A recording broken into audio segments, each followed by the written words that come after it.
Hi, good day, folks. I've made an Excel sheet that I'm going to be make available to you, and it's really to be able to predict the mass balance that you can expect from a cyclone. Um, so that's really what the tool is about, and the way you can get it is by going to my website here at offer.ndme-inc.com.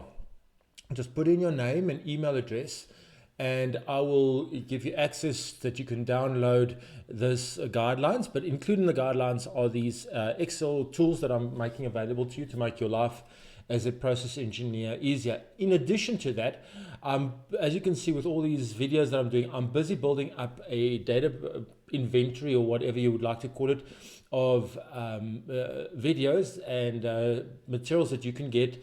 And you'll get it immediately if you just do the access at the on this sheet here. You do your email things. You'll also get access to all these videos and such that you can just have a look at the things. So without that further ado, let's go back to the model. So now the way this model is done is the formats, or the coloring, is quite important in terms of your inputs. I've made these blue background with white text, and the calculations are on the gray cells. But what you can also see is this Excel, so you can literally see where the various formulas come from. So it's in Excel. You can just, if you really want to, for argument's sake, know where the heck that comes, you just go to formulas. Okay, all right, you can also find it in there. You can find, just click on the feed solids there, you know exactly what that is. Okay, so so that's just a little trick that I showed you.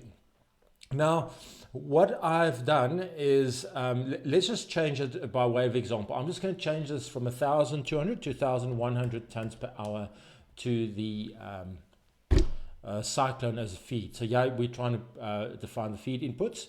Then you would like to change the there's different ways of defining it. Sometimes you know the liquid tons, but I'm going to change it, and let's make it just an RD. So it's only one of these that are needed, so we're going to make 1.25 RD, relative density. So there you go. So now at least it's defined the feed criteria. Alpha water. Now, in my previous video on cyclones, I explained what that is. Alpha water is really essentially the ratio of the water in the underflow to the overflow. Now, remember, that goes to the underflow is the larger particles. So the way you can view it, if you were to do a, let's call it the thought experiment, and you assume a 1 micron particle, extremely small, even smaller. And water molecule is exactly that. So it will follow the water. So if you divide that by that, is approximately a 10% value. In this case, it's actually 11%. You can see that you've got 11% chance of a or a very close to almost very, very small particle going to the underflow. And remember, the underflow is where the coarse particles are. And remember, in my previous video that I created in this series, I explained that a partition curve is also known as a Trom curve, but what it essentially is a cumulative probability distribution curve. What I mean by that is, let's say, look at a 200 micron particle. You go to 200 micron and you go up here, and you'll see, it's about 50, around about the 50% chance of going to the underflow. So it means that by difference, 100 minus 50 is 50% chance going to the overflow, which is where the fine particles are. So that is gives you the partition curve, and that gives you the expected particle size distributions. Now, what you can do is you can fiddle a little bit around with the alpha water. Now, what I've done as well is, a cyclone, as I've mentioned, does rope, and that I did show in my previous video. If the percent feed solids by volume is typically lower than this value here. Now, you can see by shifting the alpha water, this number here is changing, okay? So, and the way you do it in practice is you just put a smaller spigot in, literally squeezing the water out of the cyclone underflow. That having said, you can see what that is. Then you've got a D50. A D50 is where a particle has a 50% chance of going to the underflow, and you can see it's 195 microns. So around about here, and you can see, lo and behold, it is more or less the point. You've got a 50% chance of going to overflow and underflow. And you can move it around and just see how that curve moves. You see the curve move there. Okay, now why am I giving this as the mass balance and not the cyclone sizing? Because this is what is in a reasonably expected mass balance that you can expect over a cyclone, and that's what that's the reason I created this tool for you. Now, typically a cyclone has an imperfection of about 0.5. More specifically, that's more or less where the the guys have, I shall put it, the process guarantee that you will get from your cyclone supplier, they won't easily give you an imperfection value of lower than that. Let me just shift it to you and just show you what happens. The smaller it is, the sharper. You can see that the curve there became sharper.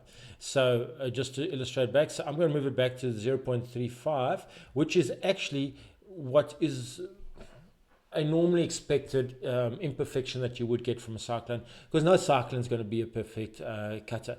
Now, what I've done also for you is I've given you two options of defining a particle size distribution going into cyclone. Now, often one does not have a full particle size distribution. So what I suggest is, and usually it's a bit easier than to play a bit of a mind experiment for yourself, say, well, what do I guess is the 80% passing size? So here I have 80%. Let's make it, I'm going to change it, and I'm going to make it, let's make it 750 micron. And I said it's 75 micron, 50% of the material is smaller than 75 micron. And I've chosen use Rosen Rambler. If you've actually got the data, you can put it and you can just flick this around and it will change the particle size distribution. But I'm going to keep it like as this on the Rosen Rambler. So now, as you can see, now you've got a mass balance. You will now also have the expected particle size distributions for the overflow and the underflow and that feed material. So what this does to you is you can go with a realistic mass balance around your cyclone to a cyclone vendor to spec a cyclone that's appropriate to your circumstance in practice. So I hope this helped, and yeah, thank you.